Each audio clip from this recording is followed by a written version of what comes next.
Saya dari mahasiswa Universitas Muhammadiyah Kota Tangerang dengan NIM 1761-2016-14. Di sini saya akan mencoba untuk mempresentasikan bab 11 tentang pengambilan keputusan dan analisis rasio keuangan yang saya baca dari buku Teori dan Praktik Pengambilan Keputusan. Buku ini dikarang oleh dosen saya sendiri maupun kaprodi saya, yaitu Bapak Dr. Hamdani SE MMMAK. Di sini saya akan mencoba untuk membacakan apa yang saya dapat dari bab 11 tentang pengambilan keputusan dan analisis rasio keuangan. Yang pertama ada laporan keuangan. Laporan keuangan merupakan hasil akhir dari proses akuntansi yang digunakan sebagai dasar pengambilan keputusan bagi penggunanya. Laporan keuangan memberikan informasi tentang aktivitas operasional perusahaan dan posisi keuangan baik kepada pemilik, manajemen maupun pihak luar yang berkepentingan. Di laporan keuangan ini ada beberapa laporan. Yang pertama, laporan keuangan itu sendiri. Yang kedua ada laporan laba. Yang ketiga ada laporan neraca. Yang keempat ada laporan saldo laba. Yang kelima ada laporan arus kas. Dan yang terakhir catatan atau atas laporan keuangan. Baiklah ya, yang pertama saya akan jelaskan laporan laba. Laporan laba rugi adalah laporan yang memuat informasi mengenai pendapatan dan biaya-biaya. Yang kedua, laporan neraca. Laporan neraca memuat informasi tentang keadaan aktiva atau aset, utang atau liabilities dan modal sendiri. Yang ketiga, ada laporan saldo laba, memuat informasi tentang laba yang dihasilkan dan akan dibagikan sebagai dividen atau laba yang ditahan selama periode tertentu. Yang keempat ada laporan arus kas. Laporan arus kas memuat informasi tentang kegiatan, operasi investasi dan pendanaan perusahaan terhadap arus kas selama satu periode tertentu. Yang terakhir ada catatan atas laporan keuangan, merupakan bagian integral dari laporan keuangan yang tidak dapat dipisahkan. Catatan laporan keuangan sebagai informasi tambahan disajikan dalam laporan keuangan dan informasi pos yang tidak memenuhi kriteria pengakuan dalam laporan keuangan. Yang selanjutnya adalah analisis rasio keuangan. Rasio keuangan adalah perbandingan unsur-unsur dari laporan keuangan. Pihak-pihak yang berkepentingan dengan analisis laporan keuangan adalah manajer, analisis kredit, dan analisis sekuritas. Yang selanjutnya ada beberapa rasio. Yang pertama ada rasio likuiditas. Rasio likuiditas adalah rasio yang menggambarkan hubungan kas perusahaan dan aktiva lancar lainnya terhadap utang lancar. Rasio ini juga disebut dengan rasio modal kerja lancar yang digunakan untuk mengukur likuiditas perusahaan. Di dalamnya dibagi menjadi 4 bagian. Yang pertama, current ratio adalah rasio yang menunjukkan sejumlah mana kewajiban-kewajiban jangka pendek dari para kreditor dapat memenuhi dengan aktiva yang diharapkan akan dikonversi menjadi uang tunai dalam waktu dekat. Dapat diformulasikan dengan CR sama dengan aktiva lancar per utang lancar.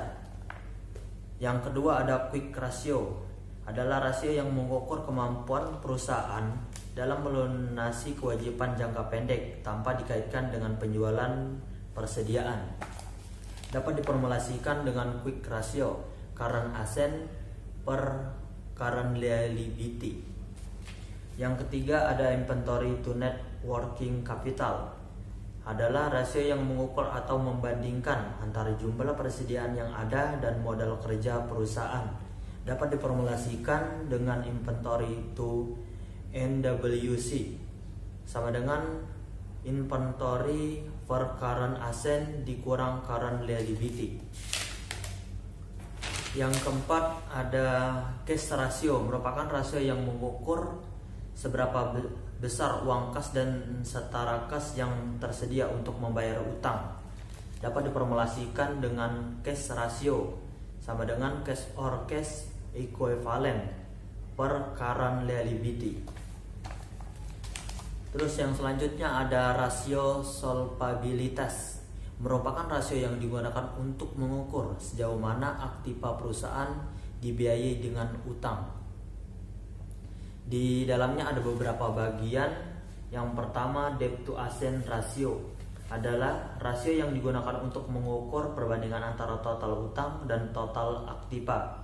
Dapat diformulasikan dengan debt to asset ratio sama dengan total debt per total asset.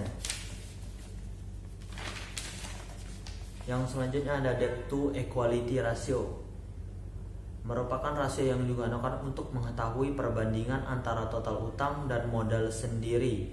Dapat diformulasikan dengan debt to equity ratio sama dengan total utang per equity.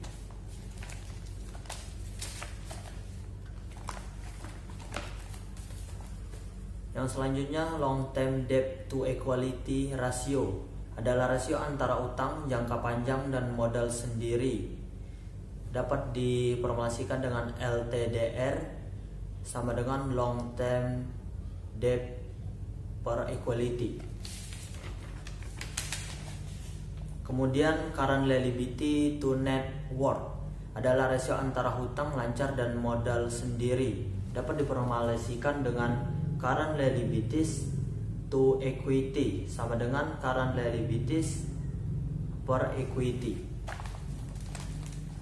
Dan yang ketiga ada rasio aktivitas. Rasio aktivitas ada rasio yang digunakan untuk mengukur tingkat efisiensi pemanfaatan sumber daya perusahaan, penjualan, persediaan, penagihan piutang, dan lainnya.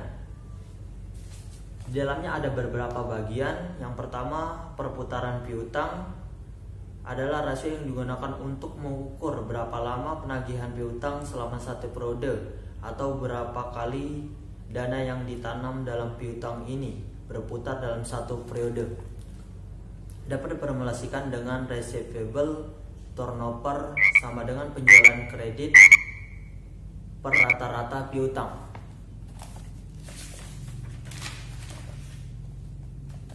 Yang selanjutnya ada perputaran persediaan, adalah rasio yang digunakan untuk mengukur berapa kali dana yang ditanam dalam inventory perputaran satu periode. Rasio ini menunjuk. Yang selanjutnya ada rasio aktivitas. Rasio aktivitas adalah rasio yang digunakan untuk mengukur tingkat efisiensi pemanfaatan sumber daya perusahaan, penjualan, persediaan, penagihan piutang, dan lainnya. Di dalamnya ada beberapa bagian. Yang pertama, perputaran piutang adalah rasio yang digunakan untuk mengukur seberapa lama penagihan piutang selama satu periode. Dapat diformulasikan dengan receivable turnover sama dengan penjualan kredit per rata-rata piutang.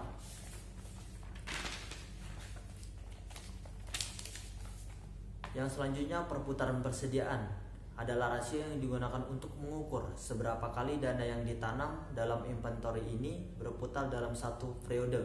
Dapat diformulasikan dengan inventory turnover sama dengan harga pokok penjualan per rata-rata persediaan. Kemudian working capital turnover. Untuk menghitung rasio ini dapat digunakan rumus sebagai berikut. NWC turnover sama dengan net sales per working capital. Yang selanjutnya fixed asset turnover adalah rasio yang digunakan untuk mengukur seberapa efektif perusahaan menggunakan aset pabrik serta peralatannya. Dapat diformulasikan dengan fixed asset turnover sama dengan sales per total fixed asset. Yang selanjutnya ada rasio profitabilitas. Yang selanjutnya ada rasio profitabilitas, merupakan rasio untuk menilai kemampuan perusahaan dalam mencari keuntungan. Di dalamnya ada beberapa bagian. Yang pertama, net profit margin. Net profit margin and sales adalah rasio untuk mengukur laba atas setiap rupiah penjualan dapat diformulasikan dengan net profit margin sama dengan net profit after tax per net sales. Selanjutnya ada return on investment atau ROI, merupakan rasio yang menunjukkan hasil return atas jumlah aktiva yang digunakan dalam perusahaan atau suatu ukuran tentang efisiensi manajemen. Dapat diformulasikan dengan ROI sama dengan net profit after tax per total asset. Kemudian ada return on quality atau ROE. Ada rentabilitas modal sendiri, adalah rasio yang digunakan untuk mengukur laba bersih sesudah pajak dengan modal sendiri.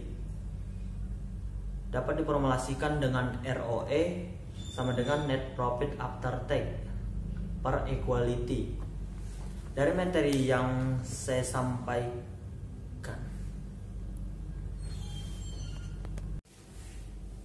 sekian dari saya. Apabila video ini bermanfaat, jangan lupa like, komen, dan share. Terima kasih. Wassalamualaikum warahmatullahi wabarakatuh.